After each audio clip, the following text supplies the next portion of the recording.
Përshëndetje të dashur ndjekës, përshëndetje të dashur miq, ja ku po ritakohemi sërish së bashku me mua Tirona Lilin, pikërisht këtu në kanalin ton Monitor TV, për të ndarë në fakt lajmet edhe ngjarjet më të fundit. Jam këtu me ju për të komentuar rreth ngjarjeve dhe historisë dashurisë së Selinës dhe Gimbos. Selina dhe Gimbo, pa marrë parasysh domethënë nga ajo se çfarë publikohet në rrjetet sociale apo nga ajo se çfarë po ndodh për fam, ato kanë përzgjedhur që marrëdhënien e tyre, që historinë e tyre, që dashurinë e tyre ta kenë një dashuri private, domethënë ta kenë një dashuri të atyre të dyve.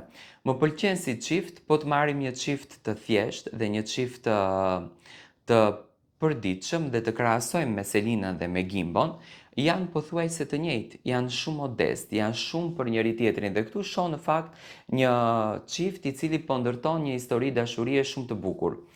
Selina dhe Gimbo pothuajse se bashkëjetojnë. Ato ndajnë tërkohën bashkë, unë them që bashkëjetojnë. Gimbo është në shumicën e kohës në Tiranë, domethënë është pranë Selinës.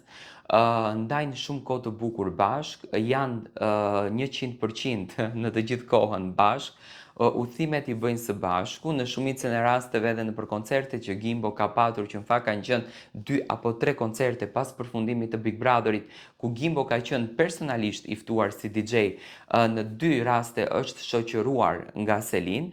Do me thënë është një histori e vërtet ajo që u ndërtua në Big Brother, nuk është një histori e reme, dhe Selina dhe Gimbo kanë gjetur atë afërsinë, kanë gjetur atë komoditetin, kanë gjetur atë energjinë e bukur të njëri tjetrit pranë njëri tjetrit, gjë që në fakt i bën që të dy të jenë të bekuar. Unë shpresoj që dashuria t'ju vazhdon me këtë tempo, që dashuria t'ju vazhdon me këtë ritëm. Mua më pëlqen dashuria e tyre, më pëlqen natyra e dashurisë që ato të dy kanë përzgjedhur dhe shpresoj që Zoti t'ju dhurojë vetëm të mira, t'ju dhurojë vetëm energji dhe t'ju dhurojë vetëm respekt. Domethënë, unë shoh një Gimbo dhe një Selin që janë shumë afatgjatë në dashurinë e tyre. Më pëlqen, realisht më pëlqen, sepse janë të pakët personazhet publik që nuk e përdorin dashurinë e tyre publike për klikime dhe për followersa, sepse edhe Selin mundeshte të shpikën diçka, mundeshte të bën një lëvizje, por unë e shoh Selinën me shumë këmbë në tokë, edhe Gimbon e shoh me shumë këmbë në tokë dhe atë të mirën që ja ka dhënë Zoti, ato janë duke jetuar, janë duke shijuar dhe janë duke e gëzuar. Gjë që në fakt ne nuk kemi mësuar që të shohim në artistët të shqiptar një histori dashurie kaq të bukur dhe kaq pozitive. Domethënë unë e shoh këtë si një armë fantastike për t'i dhënë Selinës një ngrohtësi shpirtërore dhe shpresoj që e këtill të vazhdon gjithmonë kjo dashuri.